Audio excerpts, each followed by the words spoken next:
Good afternoon, everyone, and thank you for joining our webinar today. COVID-19 has meant that for many of us, business communications moved to an online model several weeks ago. Our agenda today is a reflection of our new virtual environment. I will take a moment to introduce myself as Sophie Carey, MBA Senior Manager here at Smurfit Business School. And today I'm joined by Jessica Dowling, our MBA Admissions Manager, who is going to act as MC for today's webinar.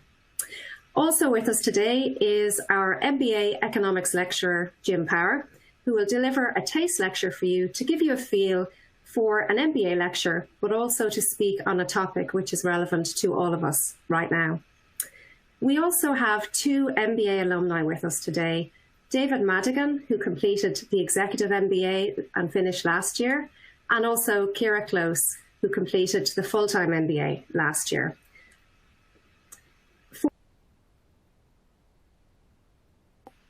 We will have a full-time MBA class, and we will also have an executive MBA program that will run on a Monday and a Thursday evening. Classes are between 5:45 and 9:45. And if you have any more questions, we'll obviously talk to you about those later on. So both Ciara and David now join us as part of our global alumni network, and our College of Business alumni network is over 75,000 members across 100 countries. We also have over 4,000 MBA alumni, and this alumni network is a very important part of our MBA program, and we continue to work closely with our MBA alumni. We will hear their experiences firsthand in our panel discussion shortly. And, you know, what I just want to kind of highlight to you really in our upcoming video is for international students in particular, it will give you a sense of our beautiful campus here in Dublin, in South County Dublin, our location, and you will hear more about the global focus of our MBA, as well as our small class size, where you will get to know our faculty on a one-to-one basis. So we really look forward to this webinar today, and thank you for joining us. And from here, I'm going to hand you over to Jessica to take you through as MC today. Thank you for your time. Thank you so much, Sophie, and hello to everyone watching today. Thank you for joining us. Just a little bit of housekeeping before we start. You'll see on your screen a Q&A button. So if you have any questions about the program or any of the talks today, you can type in your question there. And at the end of the presentations today, we'll have a moderated Q&A section, and we'll answer your questions there. So that's just the first thing to mention. So the first thing I'd like to introduce today is a short video which comes from Professor Cal Muckley. Cal is the MBA Academic Director, and this is just a short little overview video of our MBA. So we'll just start with that.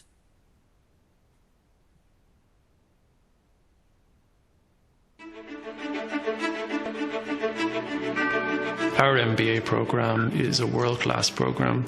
It's delivered in an excellent educational environment. We're a triple accredited business school, placing us among the top 90 business schools globally. And indeed, our MBA program year on year is ranked in the top 100 in the Financial Times. Why are we a world-class MBA program? Why do we have a world-class MBA program? Well, I think first and foremost, it's about the content that we deliver. So I'm thinking here naturally about economics. I'm thinking about entrepreneurship, finance, marketing management strategy, delivered by accomplished and experienced faculty and practitioners. Now, to complement this, we have a very impressive leadership development program. And this effectively develops the mentoring skills of our students, the influencing skills, and how they operate successfully in teams. When students arrive on the first day and look around, they can see immediately that it's a very international cohort in its own right. In addition to being an international cohort, the students arrive with a variety of excellent backgrounds, ranging from medicine to specialized areas of business, mathematics and physics, all in the same class, all learning how to solve business problems. So how do we develop this international theme further? Well, the UCD Smurfit School is a member of the GNAM network. Now, this is a very special network of 30 top business schools globally, and students have opportunities to migrate for short spells between the different schools. So for instance, each year our students have an opportunity to visit Yale University, where they can take courses, debate and learn, and they find that to be very beneficial. In addition, we have an International Study Week abroad, where the students have a wonderful opportunity to observe excellent business in practice, succeeding in a very foreign environment. We've done this both in Asia and also in South America. We also have an applied study project whereby overseas businesses will set real-world problems that they face, and our MBA students tackle those problems using the skills that we develop with them on the programme. So bringing all this together, we have a theme of globalization, a theme of internationalism that really changes the outlook of our MBA students, as giving them the hard content, the language and the ideas of business, and really producing graduates with a new outlook on the world and who can perform very, very well in the international job market.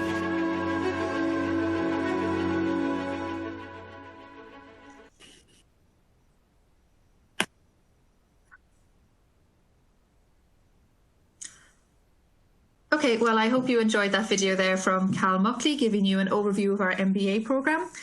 So next up on the agenda is Jim Power. Jim is an economist and also a business economics lecturer here with us in the UCD Business School. And Jim will be giving a talk now about the economy and COVID-19. So I'll hand over to Jim now. Okay. Good afternoon, ladies and gentlemen. I hope you're all hearing me and that you're all safe with where you are today all over the world and here in Ireland.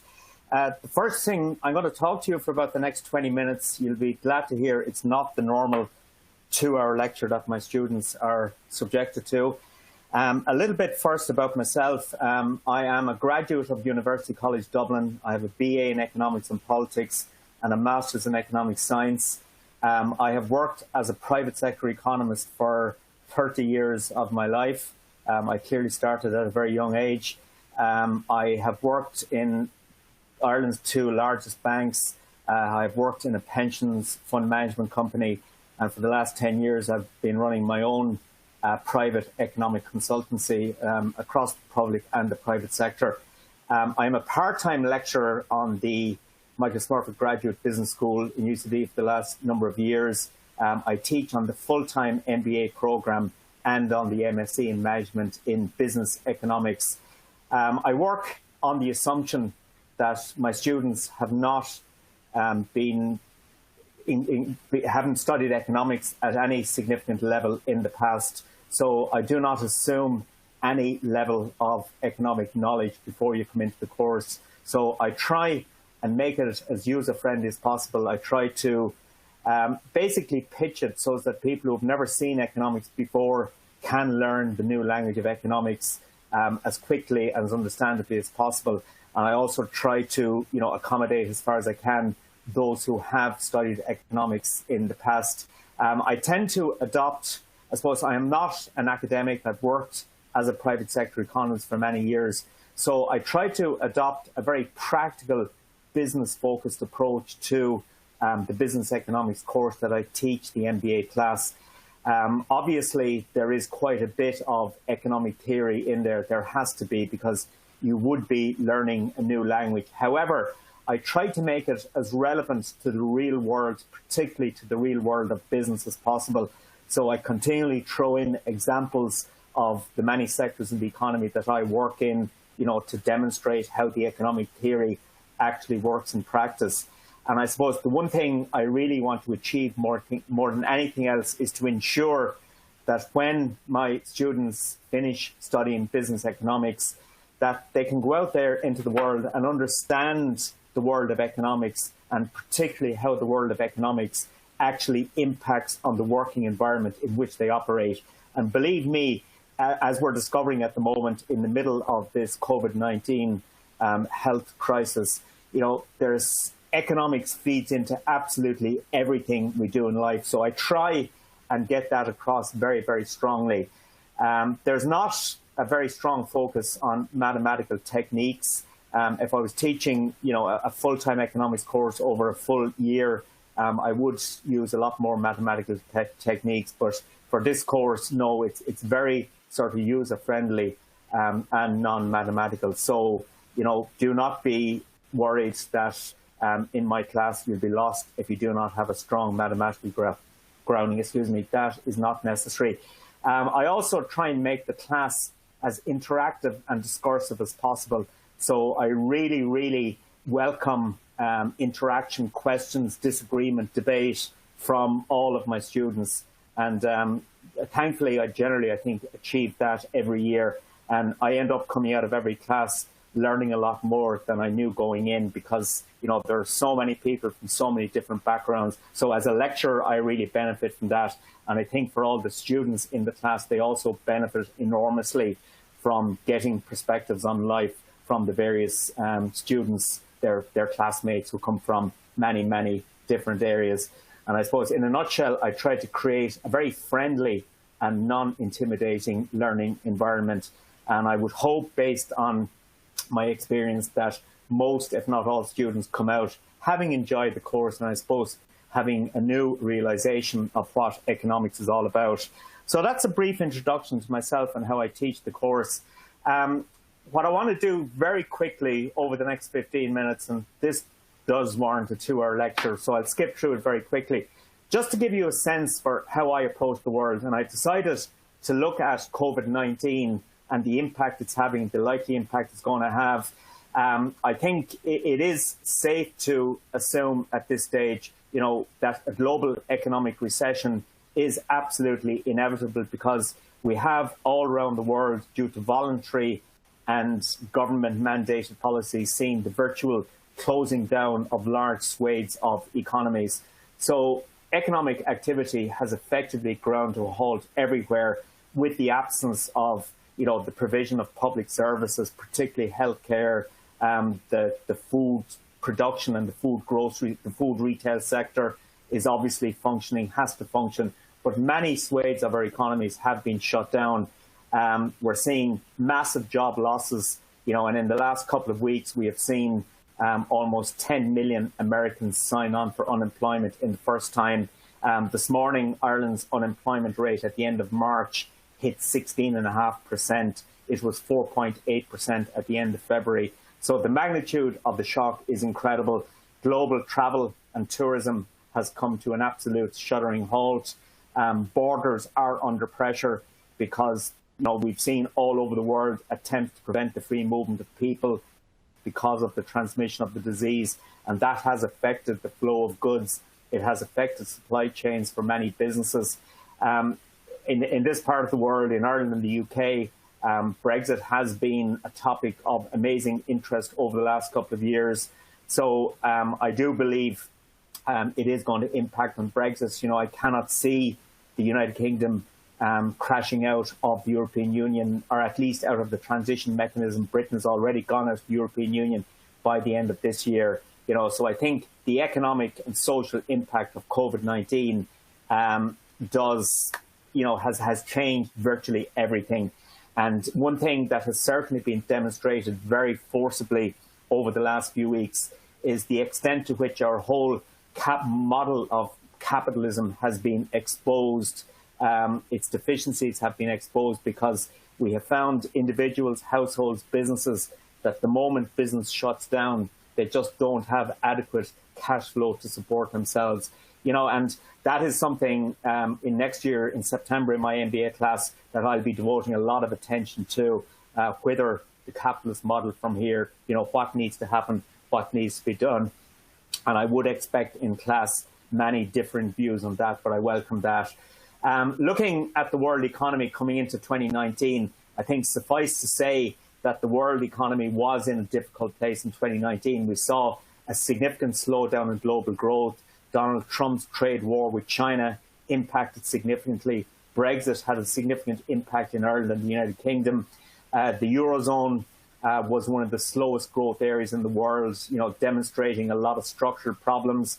Coming into 2020, I had a little bit more optimism based on the fact that Donald Trump has an election in November that he really does want to win. And as a consequence of that, I believed that he would water down his trade dispute with China. to try and reignite economic activity in China and the United States, and as a consequence in the overall global economy. I also believe that, when Britain didn't crash out of the European Union on the 31st of January, that there would be a bit of a Brexit-related rebound in the United Kingdom. And indeed, in the first month or two of the year, those predictions were coming to pass. But then in the last month, COVID-19 has really hit the global economy in an incredible manner. And one of the first things I say to every MBA class, day one, first couple of minutes, is that anybody who believes you can forecast the future of an economy with certainty is missing the point, is missing the plot, because there's always stuff out there that's waiting to pounce on us. And I think COVID-19 definitely demonstrates both the hazards and the futility of economic forecasting. Looking at, so in a sense, coming into 2020, the global economy was a little bit vulnerable. And I did a presentation in mid-February, and I was outlining the factors that would be relevant to the world economy in 2020. I looked at Brexit, the global growth prospects, the US presidential election. Thankfully, I had COVID-19 included as an issue, but it turned out to be obviously incredibly more significant and gargantuan than I believed. Political developments, the growth of extremism around the world, the changing of the guard at the European Central Bank, what that would mean for ECB interest rate policy, and also at a broader level about greater policy making in the European Union. And of course, climate change was always an issue. So coming into 2020, those were the factors I was looking at. Obviously, over the last month or so, COVID-19 has hit us in an incredibly strong manner. So in moving on,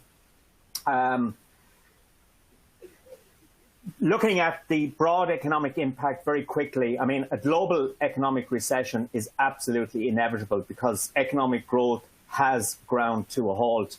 So I'm moving on here. We've seen in many jurisdictions, there's been an absolute, collapse in economic activity. Surveys from purchasing managers and services, manufacturing, labor markets, they are all showing an absolutely incredible slowdown in economic activity. And, we thought 2007, 2008 was bad. We're going through an equally difficult situation at the moment. And when we get the data in hindsight, we will see, that in March of this year, the global economy actually fell off the cliff. There's been a significant impact on equity, on financial markets generally. We've seen equity markets fall significantly. Bond yields initially increased, but central banks have stepped in to buy government bonds through quantitative easing. They've got long-term interest rates back down. Sterling and the dollar, sterling has weakened, the dollar has strengthened. Oil prices have absolutely collapsed. So I would certainly say that market mayhem is the common theme at the moment. So it has generated an incredible economic impact, but it has also generated an incredible financial market impact. Sorry, I'll try and move on. Okay, this is where government bond yields were on the 6th of March at the beginning of the crisis. They spiked subsequently, but because of central bank actions to buy bonds, we see bond yields have been pushed down in most jurisdictions. So that is a key focus at the moment of policymakers, to get bond yields down, to allow governments borrow as much money as they need to address this crisis at as low interest rate levels as possible. So that is a positive development. The next slide shows you what has happened on the equity market front. Between March 2009 and the end of 2019, you can see their global equity markets had an incredibly strong bull run. And then in the first 3 months plus, we've seen very, very significant declines. And in fact, the moment one prepares a slide like this, it is out of date within an hour or two, because it is not unusual to see 4 or 5% movements in equity markets on a daily basis. So an incredible impact on equity markets. Moving on to the next slide, this is a problem, because coming into this crisis at the end of 2019, we saw there that a lot of countries had very high levels of government debt. A 60% debt to GDP ratio would be regarded as acceptable. But you can see there, an awful lot of countries had debt levels significantly in excess of that. So the problem there is that when the global economy has been hit with the COVID-19 shock, because governments had already very significant levels of debt, it does limit their ability to run budget deficits to address the crisis.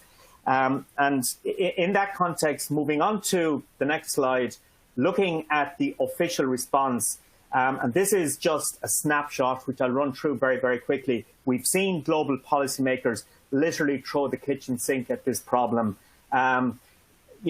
The fiscal policy response is very strong. Governments everywhere are introducing significant packages.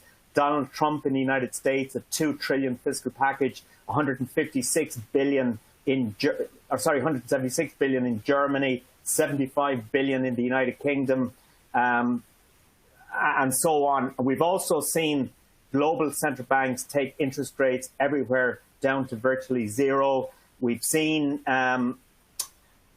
massive programs of bond buying or quantitative easing. The European Central Bank has announced a 750 billion euro bond buying program on top of what it was already doing.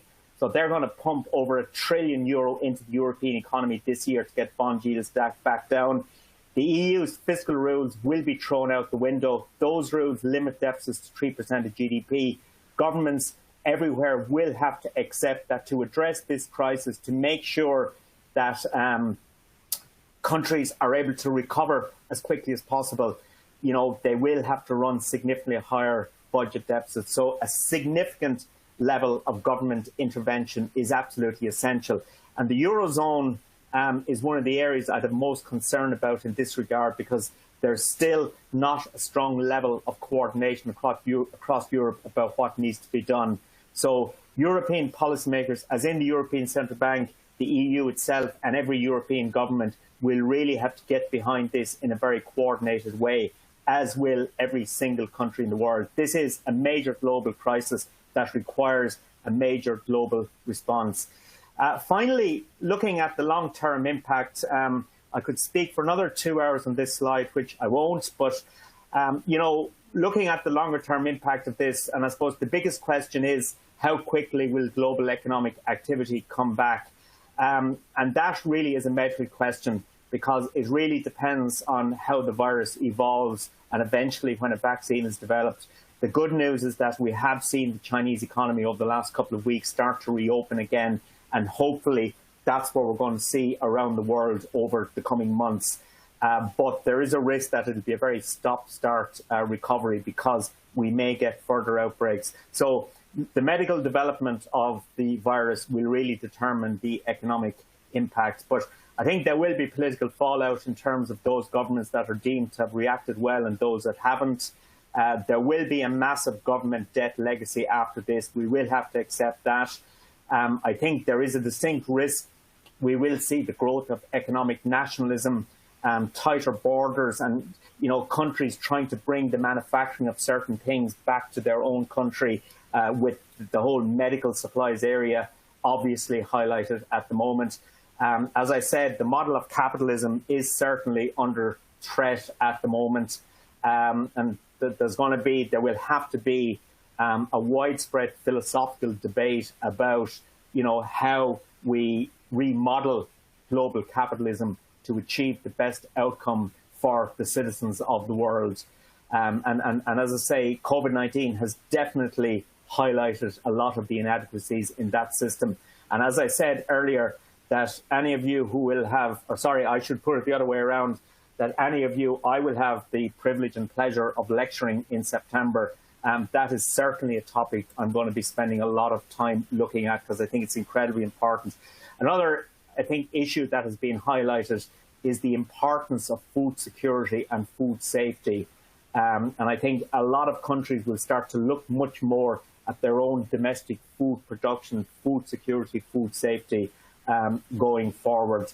And I think the bottom line really out of all of this is that policymakers are really going to have to do unprecedented things to deal with this unprecedented shock, because it is absolutely essential that what is currently an economic crisis is not allowed to morph into a banking crisis, as happened back in 2007, 2008. So that's why it's absolutely essential that central banks continue to support their banking systems to make sure that they continue to function as a functioning part of the economy. So that's it, folks. Thank you very much for your attention. I skipped through a lot of stuff very, very quickly there, but I hope I give you a flavour for how I address the topic of economics and how it feeds into the real world we all live in. So I look forward to meeting some of you in the future. Thank you very much for your attention. Thank you so much for that, Jim. That was a fantastic talk. Next up, we have an alumni panel who we're going to have a quick discussion with about their experiences. So I'm just going to start with David and Ciara. So firstly, could you both introduce yourselves and give us a little bit of your background, and then we can go through some questions. If you start with David there. Thanks, Jessica. My name is David Madigan, and I recently completed the EMBA in 2019.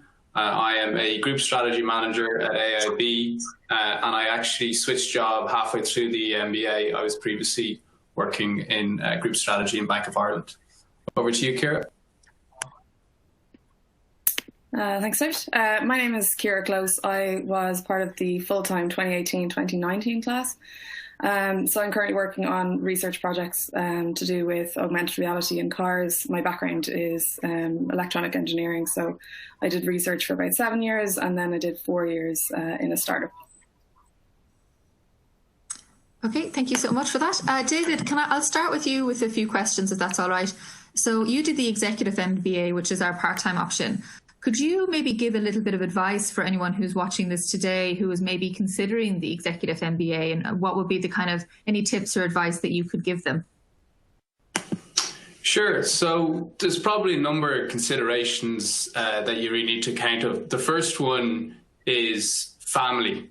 So really kind of getting on board your partner, your husband or your wife, and if you have any kids, and just really making aware of what the commitment will entail. A lot of people kind of think about, okay, well, I'm going to have to do, lectures after work, but they also forget that at that time you're going to have to do all the mining. You're going to have to do, a lot of the other areas you have to pick it up. So just a real engagement there. I also think there has to be a really frank engagement with work.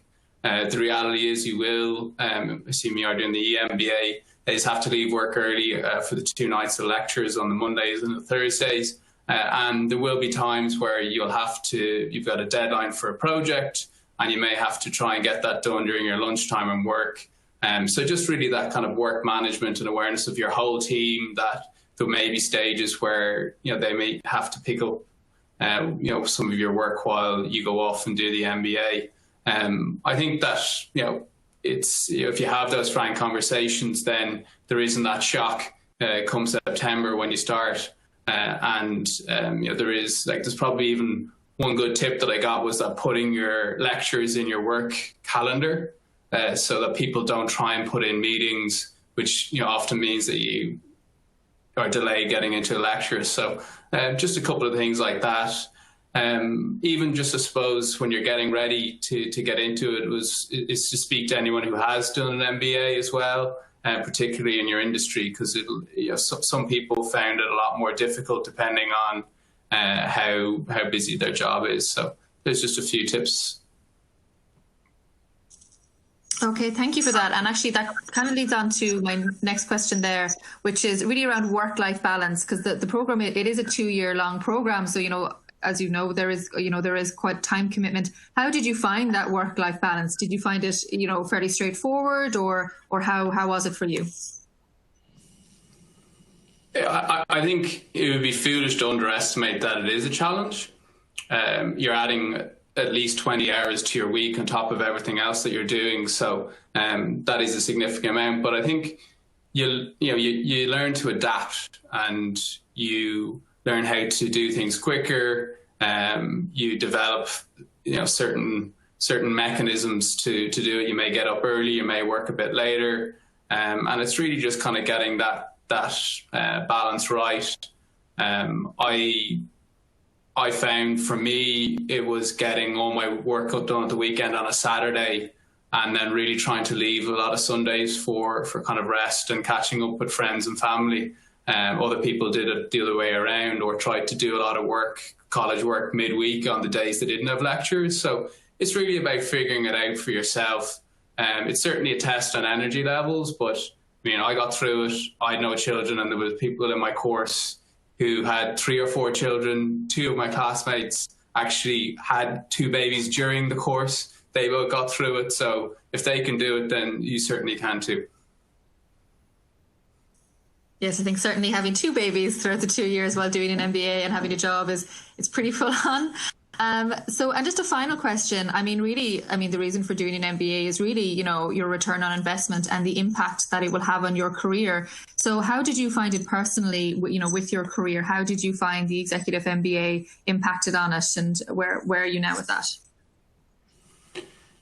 Yeah, it probably impacted across a number of levels. I think going through the MBA and developing the network and a more holistic and comprehensive understanding on certain areas where I'd little or no knowledge, such as HR or marketing, has really enabled me and given me confidence when I do deal with those teams in the bank. So that certainly helped. I think one of the key things for me was actually presentation skills. So I do a lot of presenting in my job, particularly to senior management, and being able to coherently present in a succinct manner and understanding the magnitude of preparation involved to allow you to present successfully has really, really helped my career.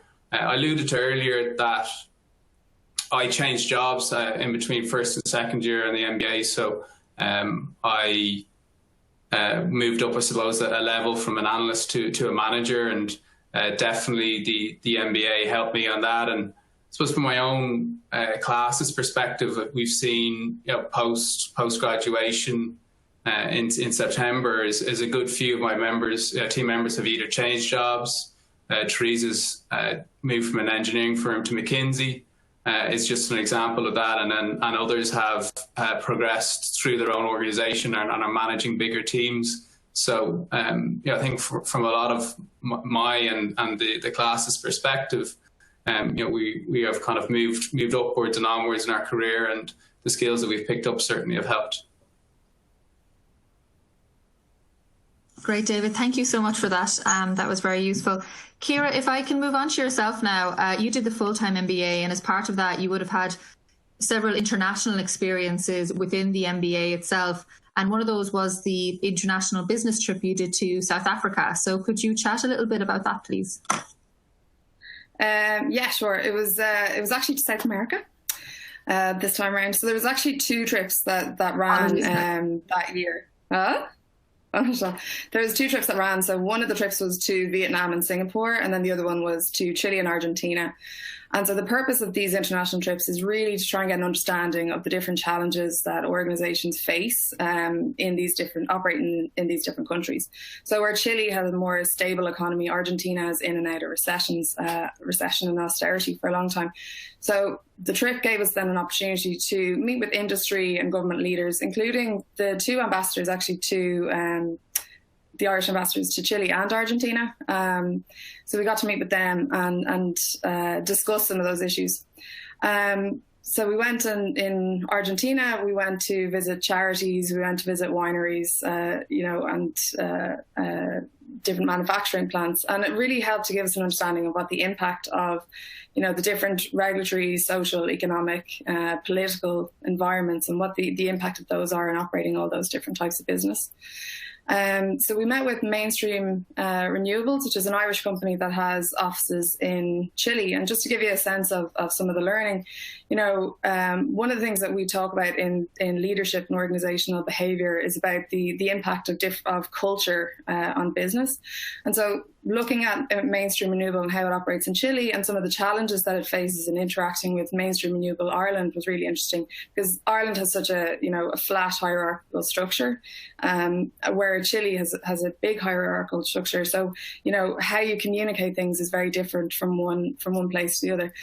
So there was a lot of kind of seeing how what we learned in the program being put into action. And of course, like, it was a huge amount of fun. Like, there were 60 of us hopping on a plane down to South America. And it was the first time that we got to spend a significant time with the MBA class, so actually David's class. So it was great for us to kind of build up our networks within the school as well. Great, thank you so much for that. You also took part in the GNAM Week, which Cal mentioned in his video earlier. Could you talk maybe a little bit more about that and the, your experiences with that, where you went and how you found that beneficial towards your MBA experience? Yeah, so GNAM is the Global Network of Advanced Management, and it's a network of some of the top schools in the world, like IE and Bocconi in Italy, HEC in Paris, Yale. And it's really about connecting some of the top schools and facilitating sharing of knowledge and resources between them. So some of the biggest challenges that we face are global in nature. I mean, Jim kind of has talked about this. If you think about the 2008 recession, or you think about climate change, election interference, digital currency, all of these things are global in nature. So it really makes sense that in order to understand their implications on business and society, it's important to have multidisciplinary, multi-geographic approach. So that's kind of what GNAM is. And then as part of that, they offer an exchange program. So students that are in GNAM schools get to go and take a module at another GNAM school. And the modules really kind of capitalize on what the core competencies are of those schools. So some people from my class went to IE and they were studying aspects of the EU. Other people went to Souder in Vancouver and were studying sustainability. People that stayed in Smurfit did digital transformation as their core focus. So myself and 8 of my classmates went over to Yale. So we did a week-long course on behavioral economics. So there was about 80 people from all over the world converge on Yale for the week and have like an intensive series of lectures and get to build up the network, with all these other schools and students from all these other schools. Now, Yale was obviously amazing because it's, world-renowned university, but I think a lot of people actually had FOMO of missing out on the program at Smurfit because it was kind of well acknowledged among the network that the program that was put on at Smurfit was actually, probably the best one that was offered. But the other thing about the GNAM network is that you can also take part in virtual modules. So myself and one of my classmates got to do in our second semester a virtual module on natural capital with one of the world leaders in Yale. So there's a lot of different facets to GNAM and how it can enhance the experience of the MBA in Smurfit. Great, thank you so much for that. And then finally, one of your other international experiences on the MBA was you were part of a case competition, the IBM Tech Case Competition in Georgetown in DC. Do you want to tell us just a little bit more about your experience with that and how that came about? You're making it sound like I just had like a year and a half of holidays, Jess. You were never in Ireland, you were never in class. So case competitions are actually a really big part of MBA experiences internationally, and there's many different flavors of them and how they operate.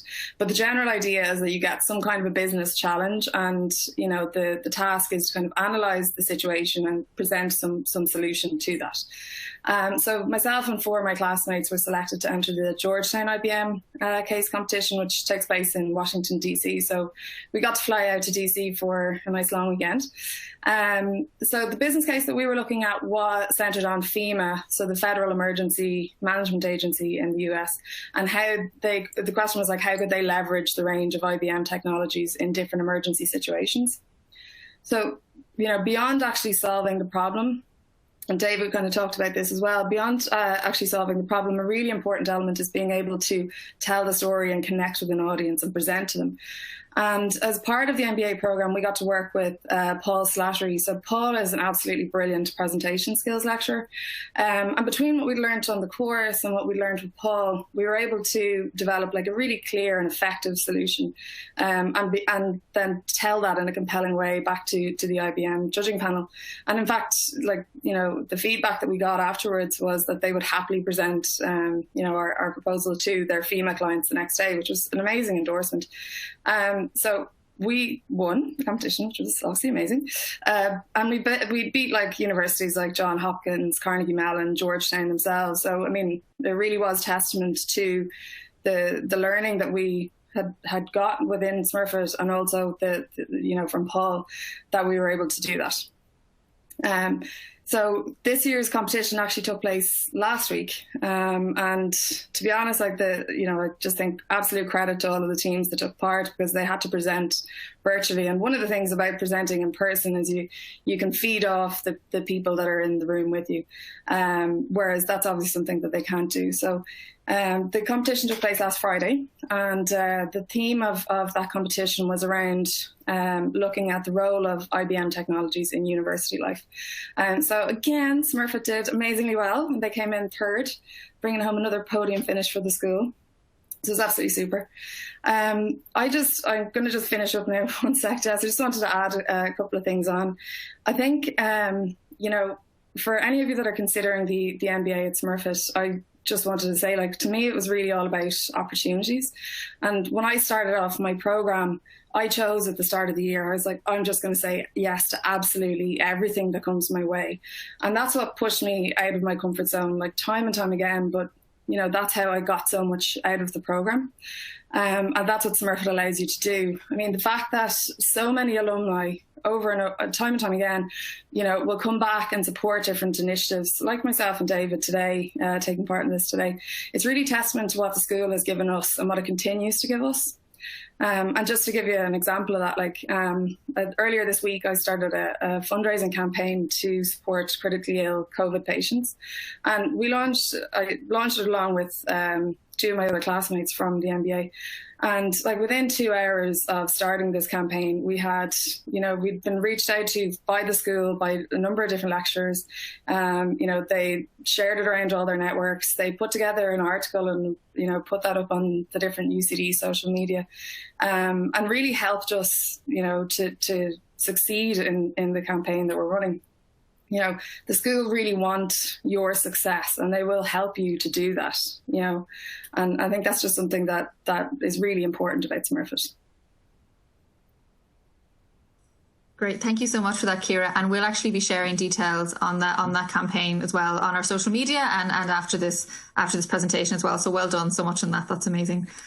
So thank you both very much. So I will now be moving on to just a very short few slides on our actual admissions process. So as Sophie said at the start, my name is Jessica Dowling. I'm the MBA admissions manager, and I look after the admissions for both the full-time and the part-time programs here for the MBA. So probably, first and foremost, the question I'm getting asked most is, are applications open? And the answer is yes, they are. We're open for business as usual. All applications are coming in online as before. The only real difference is instead of having interviews in person, we're now doing interviews online. So via Zoom or Skype or whatever is, the most useful platform. So, if you are considering on applying, if you were considering, and maybe with everything, happening at the world, maybe you were kind of unsure, my absolute top recommendation is just give myself a call or send me an email. I'm happy to discuss everyone's situation one-on-one. But absolutely, we are recruiting, and I very much, recommend anyone to apply. We've extended some of the deadlines on our scholarships, and we'll do everything to facilitate you. So, please don't kind of delay on that. I do recommend you get an application in. So in order to apply, so you apply online through smurfitschool.ie. It's a very straightforward application process. The entry criteria just listed here is just really an overview, but the main things you would need is a minimum of 3 years work experience. And when we say 3 years, we do mean, good work experience, so not internships or part-time work. It does need to have some sort of managerial experience within that, but that can be anything from managing a timeline or to a budget or a project. It doesn't necessarily mean you need to have been managing a team of 20 people. So that's kind of the first thing that we look for. You would also need a university degree. Now, if you are someone who doesn't have a level 8 university degree, maybe you took a different path, then again, we can facilitate that. So again, I would just recommend that you contact myself or contact the school, and we'll be able to advise you. We also look for either a GMAT score or what's called an Executive Assessment EA score. I'll talk a little bit more about that on the next slide. But essentially what they are is they are standardized tests that we look for all our full-time and part-time executive applicants. The reason we look for that is it's actually something Cal touched on his video as well. We have people from every different sort of background join our class. Some do have business experience or accountancy or finance experience, but other people would come from teaching backgrounds, from the arts, anything like that. So, you know, we do just kind of look for these just to ensure that everyone's on a level playing field. So when you do start the program, you'll notice straight away that a lot of it is done as group work, and you're working on case studies. So we just want to ensure that everyone feels, you know, confident enough when they start in the program, and also that, you know, everyone is on that level playing field. So that's why we do look for that.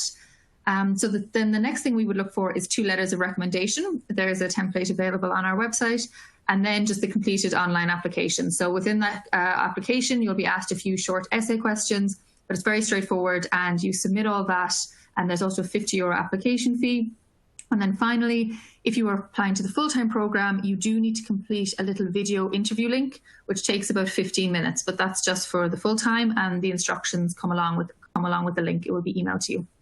So then what happens is, once you submit, the application will be reviewed, and anyone eligible will be invited to interview, which obviously at the moment is all online. So just to chat a little about the GMAT and executive assessment. So I've talked a little bit about them there, and you can see some information, you know, on the screen there. The main difference between the two of them is the GMAT is really the gold standard exam. This exam has been running for 50, 60 years. It's very refined. It's got huge question banks. Now it is quite a long exam. It's about 3 hours, but it's really considered the gold standard, and it's really designed for people going for the full-time MBA. So you know, it's very well known.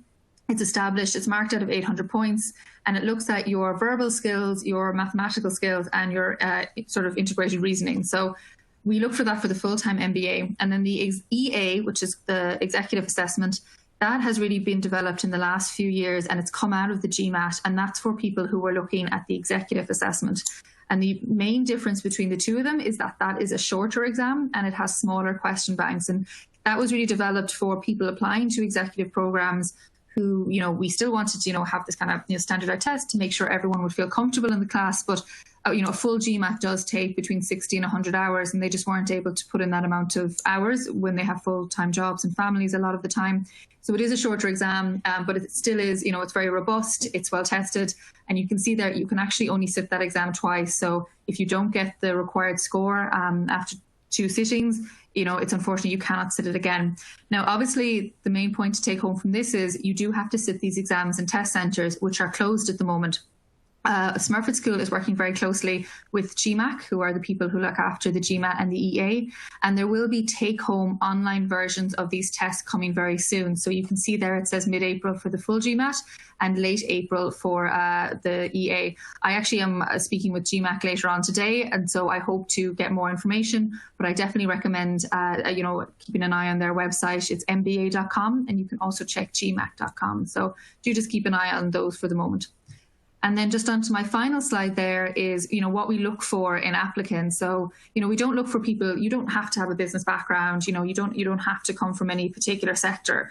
We really take a holistic review process when we look at people. I suppose my best advice when it comes to applying would be, think about what would be your unique selling point in the class. Like, what could you bring to the class that other people in your class, whether it be on the full-time or the part-time, can take from you? Because as we always say, obviously you learn from the experts, people like Jim, Paul Slattery, who was mentioned earlier, but really you learn just as much from the people who were in the classroom with you. You know, you'll be doing group work with people who come from totally different backgrounds and will give you totally different outlooks on things. So try and think about what you could bring, what other people could learn from you. I would say that would be one of my top tips. And also just really, you know, think about where you want to go with the MBA, you know, what you want to get out of it. As Kira said there in her when she was chatting, really, I would say, you know, say yes to everything, you know, take part in as many case competitions, you know, get involved in our MBA clubs. So do have a look at our website and kind of see what's on the MBA and kind of see what you want to take out of it. And I think those are really the tips when it comes to interviewing. So that's it, really. I think we'll move on to our Q&A section now. So I will hand over to Luke, who is going to moderate the Q&A section. But just before I go, I just want to say thank you again to everyone for coming online today, and I hope you found it enjoyable. Great, thank you, Jessica, and all of you there with your presentations. That was great to see. The audience enjoyed it already. I saw we got some good feedback, and we indeed have already some questions. A question from Vidant, is how has the Brexit affected the career opportunities for the students graduating out of UCD? Can you say something about that? So what we're going to do is I'm just going to pass over these questions to who I think could be able to answer. Sorry, it was a Brexit you asked about. The Correct. Question is, yes, how the Brexit has affected the career opportunities for the students graduating. Yeah, I'm going to pass this to Sophie, if that's okay with Sophie. Absolutely, no problem. So our MBA Careers Manager isn't here today, Mark, as unfortunately he is unwell. But just first of all, to kind of, I suppose, you know, my previous role prior to managing the MBA program was actually heading up the Smurfit Career Centre. So I joined this role last year. So prior to that, I managed a team of careers advisors, and we do have one dedicated MBA manager who looks after our MBA students. So I think from a career point of view, I suppose really to highlight there's a huge amount of support there. And we work very closely with our careers team in the program office, as well as the admissions, marketing and alumni offices. My personal understanding is that Brexit has not affected us in terms of career opportunities. Our students have very much progressed extremely well since completing the MBA. I think, you know, we were waiting for this kind of to impact us and waiting to see what would happen, but we haven't really felt the effects of Brexit. I mean, Dublin is very much a thriving city, a digital hub for global companies. A lot of US companies obviously have based their European headquarters here in Dublin. So for some of our students, that has provided amazing opportunities. And in fact, what we have found is that some UK companies, such as, I believe, JP Morgan, if I'm correct, have actually moved some of their operations to Dublin. So in some ways, Brexit has been a very positive effect for us. We haven't noticed that it's had a negative impact, and we closely monitor all of the career progress of our students. And because this is something we very much monitor, because we want to know how our students progress, and we're very invested in that. And it feeds into our rankings and our performance as a school as well. So, you know, my team in the program office work very closely with the careers office to monitor this. So, you know, I think in many ways, Brexit has given us greater opportunities. And, you know, Brexit is quite a long, as Jim probably could speak to a little bit better than me, it's a long drawn out process, and we haven't really felt effects. So maybe we will in the future, but certainly so far, from a career point of view, our students have had very positive experiences, and we have the evidence of that. So we're very happy with that. And, you know, for students who, a lot of students, I guess, who apply to our full-time program, they've given up a career and they've given up a job, and they wish to progress to something very different. So what we make sure we do is provide support throughout the year, particularly to those students who wish to move jobs into other areas. And we have seen many of our students do that successfully. So, for example, some of the areas that our students go into and are interested in would be very much consulting type roles or roles in tech and the tech sector in Dublin. And we have lots of evidence of our students progressing very successfully. But to go back to your question, we haven't seen a negative impact of Brexit. Maybe that's to come, we don't know. I think, you know, COVID-19 is going to be more impactful than Brexit right now for everyone, and probably of bigger concern. But certainly we have the supports in place to support our students, and we work very closely on that.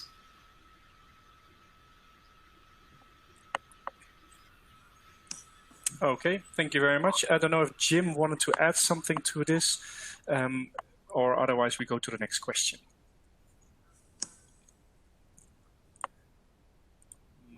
No, then I think we go into the next question. Okay, so there's a question from Anil, and Anil is asking, is a career change from engineering to management consulting possible with the EMBA program? Jessica? Well, yeah, I mean, we've certainly seen, as has been mentioned earlier, I mean, we've seen people who, you know, worked as primary school teachers who now work for EY. Now, that's an example of someone. So certainly it is possible to change. But what I would say, you know, it's really what you make of the EMBA yourself. The MBA itself, it's not like a professional qualification or anything like that, like to train you do a certain job. But yes, so you can use it for a variety of different career pathways. But yes, I mean, certainly we have seen people move from, say, more engineering and more tech roles into more consultancy-based roles, and there would be a number of people who would go down that path. So, I mean, the answer is yes, but really ultimately it is up to you and the work you put in and working with our career service. I'm not sure, Sophie, do you have anything you want to add to that?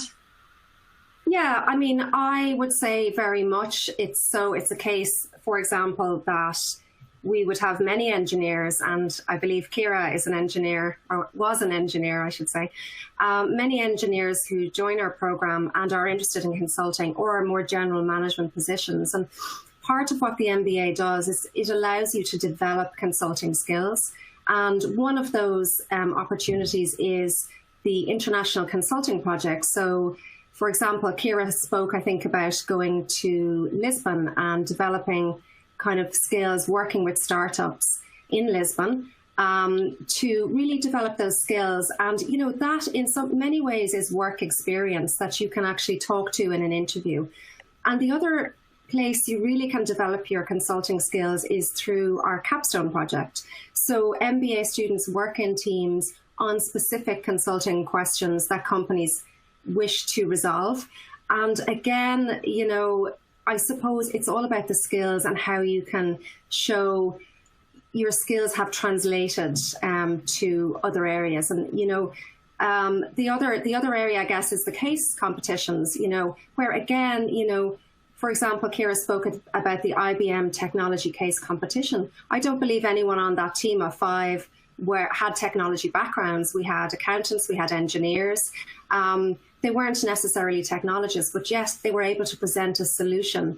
And they had the confidence because they had developed those consulting skills throughout the MBA, and as well as the presentation skills that David referred to. So, you know, consulting is a very common and popular area for people to kind of move into. And certainly in Ireland, if people are interested in working in Ireland, we have a lot of companies based here: Deloitte, EY, PwC, KPMG, McKinsey come and recruit on our campus every year. So we have a lot of students that go on to consulting roles. So I would say absolutely, we're very used to that, and we have lots of evidence of people who've moved into consulting roles.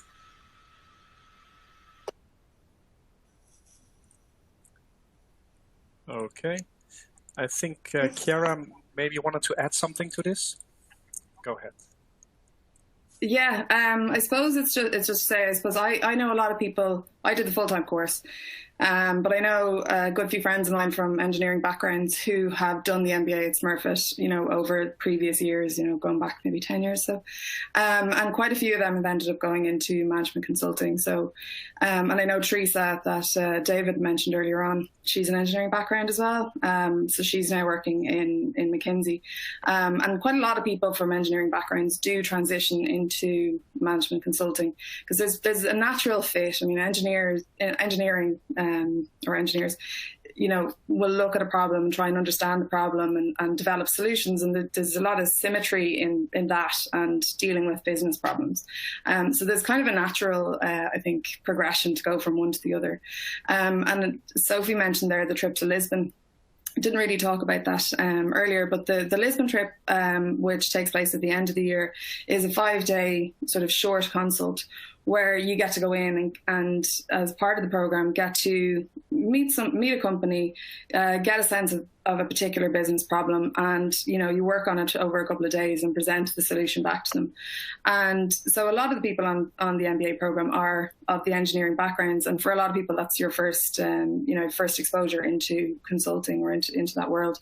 So you do that, and then you know, shortly after that, you do your capstone project. So I got to do my capstone project with IBM, which is kind of, I suppose, a nice symmetry after doing the case competition for IBM. But that's a longer process. That's over, you know, a 6-8 week kind of time frame where you kind of really get to get in with the company. and develop a solution. So, you know, there's a huge amount of supports and services, and then projects and assignments that are all related to developing your kind of consulting skills. So, you know, yeah, as I said at the start, like a lot of engineers do transition into that career path. It's quite a natural fit, I think. Great. Thank you very much for that addition. The next question comes from Nitin, and Nitin is asking, how much growth can one see in terms of career after the EMBA? He has 5 years of experience and worked as a team lead, so he's wondering how much growth he can expect compared to a regular MBA. So, I mean, in terms of, you know, difference between the full-time and the executive MBA, they're actually, you know, it's the same modules, and it's, you know, it's kind of the same learning outcomes. The only difference is that the executive MBA is taught part-time and generally attracts a slightly older, more experienced cohort. So just for example, the full-time MBA, the average age at time of application is about 29, 30 years old. And for the executive part-time, it's about 35. So, I mean, certainly in terms of growth of career, both the full-time and the executive, you can expect to see a good amount of growth. It really depends what you mean. Is it growth in salary? Is it growth in positions? You know, it really does depend on what you kind of mean there. But certainly we do see, you know, the majority of our people who join our MBA, especially the executive, some of them change career midway, or they get internal promotions throughout, or things like that. So, I mean, it definitely is something that you can use to progress your career. I'm not sure if anyone wants to talk about that. Maybe David, because I know you spoke a little bit about your kind of experience with that. Yeah, sure. I think like there's definitely two buckets there. One are the people that look to pivot their careers. That's probably more of a full-time MBA than an executive, but it did apply to some of my classmates. And I know that, you know, from my own personal experience, I've experienced, you know, very strong salary growth as a result of the move that the MBA certainly helped, and I'm responsible for a lot more kind of interesting work and larger teams. So I've certainly experienced that. And I'd say out of my class of 30, since we've graduated, I would say 7 or 8 have moved companies. And then there's probably another 5 or 6 who've recently been promoted. So you can infer from that there's been growth from an interesting job perspective and position, and also from a salary perspective. So, and there's also, I think Sophie will probably allude to this, that it's very clear data on the FT rankings in terms of the average salaries that you can expect 3 years post-graduation for both the EMBA and the full-time MBA. Perfect. Thank you for that addition. The question from Pasquale. Pasquale is asking, what is the deadline for the application for the September? Yeah, I can answer that one. So we actually have what we call rolling admissions. So what that means is that we don't have any hard deadlines as such around the admissions process. So really, you just need to consider where you're applying from and whether you need a visa. If you're applying from Ireland or within the EU, I mean, you can apply quite late, you know, you can apply summertime. But what I would recommend is getting your application in as soon as possible, just because places do fill up, and we do need to know who's on the course. So no hard deadline as such, but I do recommend you get it in really by May or June at the latest. Great, thank you. David has a question. If you sit the EA assessment this year, is it valid for next year? Yes, both the EA and the GMAT are both valid for 5 years, I believe. I think that's the current, if you do the computer-based test in the actual test center. Like I said, they're bringing out this at-home testing that they're bringing out very soon due to the current situation. I don't know how long that is valid for, but I imagine it would be 5 years as well. So what you can do is, once you kind of get your test score, you do have that for 5 years, and you can also even put that on your CV, because some employers do look for these scores as well. So it's always a great thing to have. Okay. And question from Kevin. And Kevin has a question for David, directed to him. And he spoke about 20 hours per week for the EMBA. He wonders typically, how does that break down? Sure. Thanks, Luke, for the question. So in terms of the breakdown, you would have 4 hours lectures on a Monday evening and then on a Thursday evening, which gets you up to 8 hours. And then the remaining 12 really is a combination of reading to prepare for your lectures, doing projects and group projects, and doing group meetings, and then I suppose subsequently preparing for some of the exams as well that come up at the end of each term. It's really quite fluid. The fourth term for the EMBA involves options, and it depends if you did the consulting trip, which Ciara mentioned, to Lisbon as well, which means you don't have to do an extra subject. So there were certain people who had a lot lighter workload for the fourth term, and then it also ultimately the capstone project as well is you've no lecture commitments or anything like that, and you can just fully focus on that. But for the first 3 terms, I think 20 hours is a rough guideline. It's probably slightly less at the start of the term as you're just warming into it, and then towards the end, as deadlines for big projects and exams start coming, then it's all hands on deck, and you're probably going above the 20 hours. But that's probably a fair enough estimate for the EMBA. I don't know if Ciara has any views of what the time commitment is for the full-time MBA. Yeah, I think for the full-time, I guess, we would have had like lectures kind of, maybe Monday, Tuesday, Thursday, Friday, and then would have had like career and leadership development typically on Wednesdays. The workload would have been, relatively well contained within the Monday to Friday, 9 to 6, 9 to 7, except as Dave was saying, like when you hit deadlines or when you hit, sort of end of semester and various different assignments. So it's quite manageable, I think, when you're doing the full-time program. It's yeah. Okay, thank you. We actually stick with Kevin because there was a question. With David, because there was a question from Kevin about the capstone project. Can you explain us a little bit about your experience in that one? Sure. So I did a really interesting project with 4 other classmates on Therapy, which is an aesthetics treatment firm in Ireland and the UK. And they actually have a small presence in India and soon to be Dubai as well.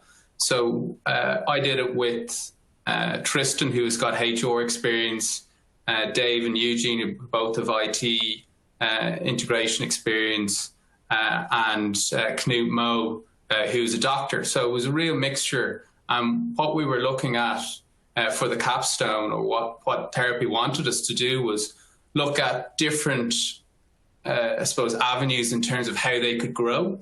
So whether that's organically, whether that's through acquiring another therapeutic firm, or whether it was through franchising. So we looked at that, particularly focusing on their UK growth, and we, I suppose, split that out. We worked on it probably for 4 or 5 months through the back end of the 4th term, and then solely for the summer of 2019, I built a financial model for the forecast. We did 3-year forecasts in terms of whether it was acquiring firms, the debt required for that, and also for franchising as well, and the 3 different scenarios in terms of a rollout. Dave went over and attended a franchising conference in London and engaged with the Franchising Association in the UK to get an understanding, and we all actually did franchising online exams to get an understanding of how franchising worked. And then Knut really kind of looked at it from the medical perspective, and also looking at potentially expanding some of their product suite. So it was a really interesting project, and we presented to them in July 2019, and we received really positive reviews, and they ultimately brought the presentation to their board as part of their kind of growth plans for the next 3 years. But as Sophie and Ciara both alluded to earlier, like it's really the glue, all your experience and learnings from the MBA and applying it to the capstone. So you're going back over old notes, you're engaging with different lecturers, and you're putting it all together. So it was a very positive experience for me, and I know a lot of my classmates had a similar positive experience. Great. Thank you for that. Next question is from Vivek. Vivek is asking, in the current situation regarding COVID-19, how are the day-to-day sessions held? Are there any specific collaborative tools recommended or used by the school? Sorry, can you repeat that question? You cut out there, sorry. Sure. Vivek was asking about the current situation with COVID-19. How are the day-to-day sessions held? Are there any specific collaborative tools recommended and used by the school? I think Sophie probably would be the best to answer that. Yeah, I can answer that. So, yeah, no problem. So what we do, we have in the school, we have Brightspace, which is our platform, which was recently updated and rolled out, I think, last year, which we're very glad to have such a good platform right now. And what we use as well is we use Blackboard Collaborate, which I believe is excellent. So that is the recommended kind of platform across the school, and it can host obviously video conferencing, virtual teams. And my understanding from speaking with lecturers is that they've had very good experiences with that. But of course, you know, we can host meetings on Zoom and other platforms. You know, just kind of to kind of really say that, you know, as of a few weeks ago, everything in our school, in our university, suddenly had to go online. And not all of us were experienced in online, and some were more so than others. But within less than a week, the whole university was delivering classes, I think, online. And, you know, certainly the feedback I've been getting from current students is that everything has gone really well. It's very positive, a very positive experience. And in fact, we've moved our Lisbon consulting trip that both Ciara and David spoke about. We've actually moved that to a virtual experience. We're very happy to say that the startup Lisbon companies are still very keen and happy to engage, and I think actually may need kind of consulting help from our students more than ever. So we're in the process of moving to a virtual format for this. And really just on that theme, you know, I'm slightly going outside the question, but, you know, regarding the capstone project, we are also kind of moving to a virtual format. And as of actually yesterday, I received a detailed email which shows that most of the companies that had signed up for the capstone have still continue to engage with us, and there are some really interesting projects for our students. So, you know, one of the things we've really learned through this, and, you know, I guess in some people would have been fearful of moving to online platforms because we're very much focused on our classroom experience, and that's kind of a point of pride for our school. But now that we've had to go online and we've been forced to do this by COVID-19, it's actually been a really positive experience. And, you know, we've really realized actually we can do this, and we can do it very well. And, you know, the tools that we have are fantastic with Brightspace, with Blackboard Collaborate. And, you know, certainly, you know, we've had a positive experience. But as I said, Blackboard Collaborate, in answer to your question, is the main tool that is recommended for use in the school. I'm not sure, Jim, would you have used Blackboard Collaborate, or can you speak to that? Just unmute your mic first.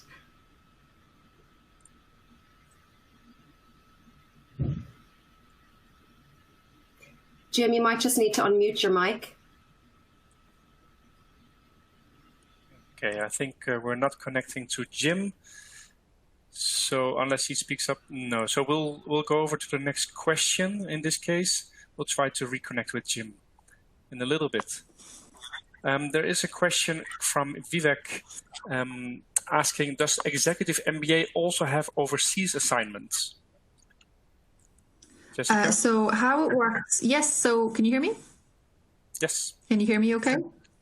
So how it works with the international trips, so For the full-time MBA, there are three. There's the GNAM week, which is in the first trimester. Then there's the international study abroad trip, which was the South America or East Asia trip, which is seeing business abroad. And then the third trip is the consultancy week, which last year took place in Portugal, and the 2 years before that actually took place in Reykjavik in Iceland. Those three trips, are mandatory if you're on the full-time MBA. Now, you can choose for that GNAM to actually stay in Dublin, but those are the three trips. If you decide to do the executive MBA, you can do the two, and I'll ask Sophie to correct me in case I'm wrong or if anything's changed, but you can do the two trips, the international business trip and the consultancy trip. And how that works is in your first year, so at the end of year one, you would do the consultancy trip, which takes place in June. And then in the second year, you would do the international doing business abroad, which is normally in March. So they are not mandatory if you're doing the part-time executive option, but you can do those two options. I don't know, Sophie, if anything's changed or if that's still the case. Yeah, no, that's still the case, Jess. And just to add to that, our executive MBA students also have the opportunity to do a GNAM week, and that would be in June of your second year. So for full-time students, it's in October of year one. Obviously you're there for 12 months, so it's in October. What we do is we actually engage with you in advance of you joining, probably in July, to kind of get a sense of your preferences. So you're only 6 weeks into the full-time program and you go on your GNAM week. And then, as I said, just to repeat, in year two of your executive MBA, you have the option to participate in a GNAM week. So I think that answers the question. Okay, great. Thank you. Next question is from Mark. He's asking, first of all, he's saying thank you for the very interesting presentation. And his question is, for the EMBA, are the contact hours delivered in the main UCD campus or in the Smurfit site in Blackrock? It's delivered in the Smurfit campus, so the Blackrock campus. That's where the course is delivered. Okay, thank you. Question from John regarding the GNAM week. Is this purely lecture-based and does this contribute to the credits for the MBA? And if so, how is this assessed? Can I give that to Kira, if that's okay? Yeah, I think maybe Kira could answer that one. And if she needs any support, I'm happy to jump in. Yeah. So the week in Yale that we did, we had lectures for 3 days of the week. And then we had a trip up to New York to meet with this guy, Roland Betts, who's actually a good friend of George W. Bush. So we're getting lots of connections from the Yale alumni there. And then on the Friday, we had to put together a presentation based on all of what we'd learned that week. Now, in the GNAM weeks in different schools, they operate in different ways. So I know in Vancouver, for instance, they had lectures for 4 days, and then they had to do like a 24-hour hackathon and present that back at the end of the last day. So it's very different from place to place. So within Smurfit then, there was lectures in the morning, and then in the afternoon, they'd go off and do various different activities, visiting different companies and visiting different cultural sites, because remember, you're kind of bringing together people from all around the world. In terms of the credits, the Smurfit people that stayed in Dublin, they got credits for doing the GNAM week. But if you went abroad, you didn't get credits. So we made that up with other modules then during the second semester. That may have changed since I did the program, but that's how it operated then. And then in terms of assessment, it was done kind of on a pass-fail. Like you put together your presentation or you put together your submission, and provided it was up to the standard, it's done on a pass-fail mechanism. So as I said, maybe that's changed, and Sophie, you may want to add to that, but that's how it operated for my year.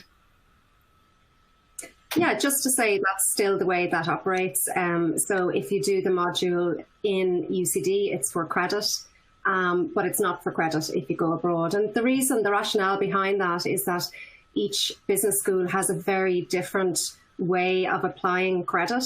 It's very complicated. There are 31 business schools. This year, a Russian business school has joined the network, and each school takes a different approach. So it's something we look at every year, but what we found is that, for example, our experience is that North American schools would grade much easier than we would grade. So there isn't a consistency there. And for that reason, that's why we just award credit for the UCD module and not for the GNAM. So as Ciara said, you need to make up the 5-credit module in a different way. Okay, thank you. Next question is from Gordon, and he's asking if the Careers Office would be willing to advise a prospective MBA candidate on likely career opportunities which might come about after the completing the MBA. He himself is speaking from a medical background, so if the Careers Office can help him in that direction. I can take that, Jess. Did you say a medical background, Luke? Is that correct? Medical. Correct. Medical, yeah. So, just to say, we have a lot of medics on our program right now. So we have, I believe, 2 doctors and 2 pharmacists on our full-time program right now. We have a number of doctors and nurses on our executive MBA program. So it is not uncommon for us to have medics on our program. And in fact, we've seen that increase over the last number of years. A lot of our kind of medics are looking to move out of their niche kind of specialist type roles into more general management or consulting roles. So that would be very much a common experience, particularly in the last maybe 2-3 years, in fact, that we're seeing more medics on our programs. So my suggestion actually would be to go onto LinkedIn and search for someone who has either got that background or who is a current student that you might like to talk to. We find it's really good to engage with our alumni, and they're very willing to help to get their take and their experience with a medical background such as you have, and what is the next steps. But, our careers office, they engage very much when you're here on campus. So, they don't advise incoming students. They would certainly be willing to give some advice or to kind of have a brief conversation. But certainly we focus our resources on when you're here and intensely kind of managing your career and, through one-to-ones, through our MBA career development program, where we bring in specialists to talk about,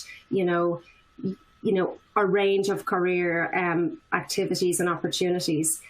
So my advice actually is really, you might be best to talk to one of our alumni. But if there are any specific queries that you do have, absolutely do get in touch with our MBA Careers Office. Okay, thank you very much. And with that, we're going to the last question for now. Just to indicate also that if any question was not answered, they will be answered offline. So they are recorded and in a report available to the staff, and they will get back to you. So don't worry about that. We are now just taking another question in this live session, but we will get back to all of them.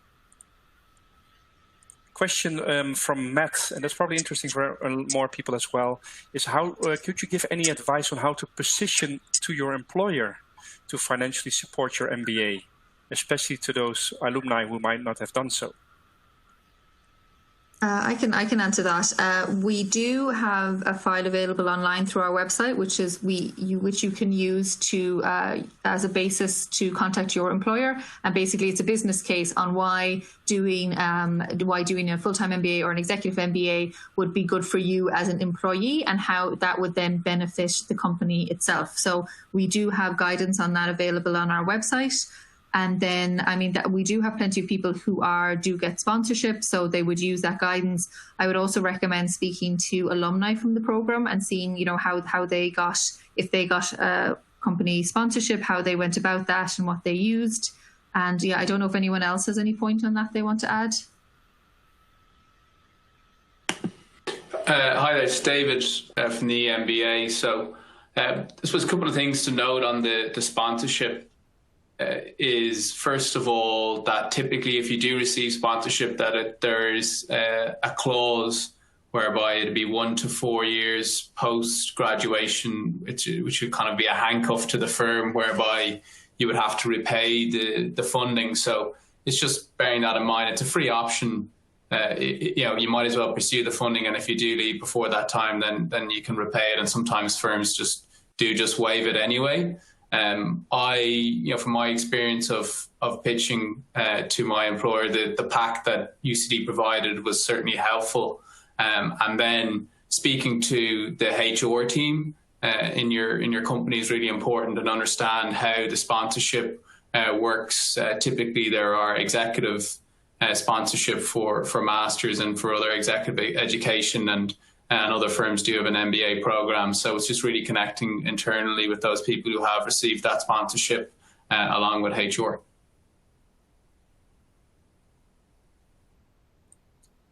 Great. Thank you very much for that addition. And I hope that was a clear answer for all of you who was interested in this. With that, we are coming to the end of this session. We do, however, have a couple of questions for all of you that are watching, either live or recorded, because we are actually recording this session as well, and it will be sent to all of you that registered. I also indicate this because I noticed some people joined in a bit later.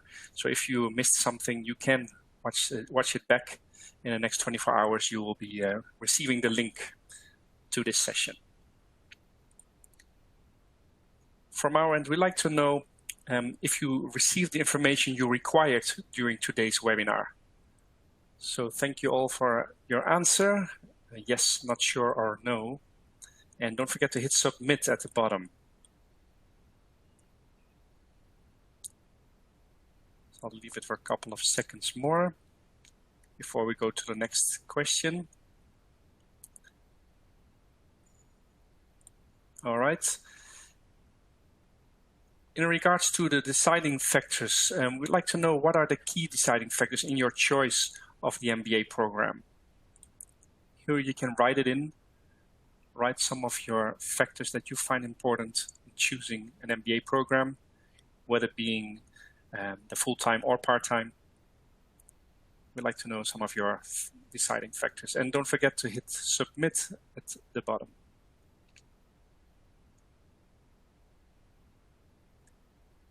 I'll leave this open for a couple of more seconds as well, as there might be more factors involved, and I'd like to hear from you.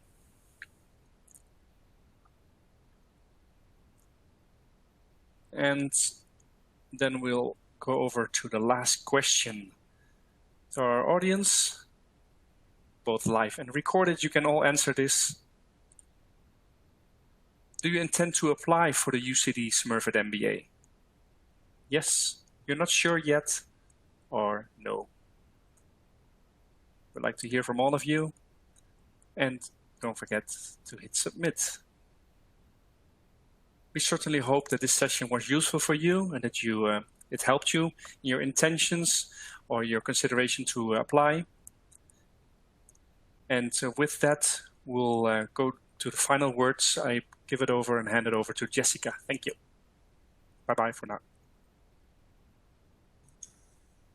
Thank you, Luke. And yeah, I just wanted to once again say thank you to everyone who took part in the webinar today. I hope you found it useful and that your questions were answered. And again, big thanks to Sophie, to Jim, to Kira and David as well for their time today. As a final note, as I mentioned before, should you have any questions at all, please do feel free to contact me. My contact details are on our website, and I hope to get an application from you soon. So thank you very much and have a great day.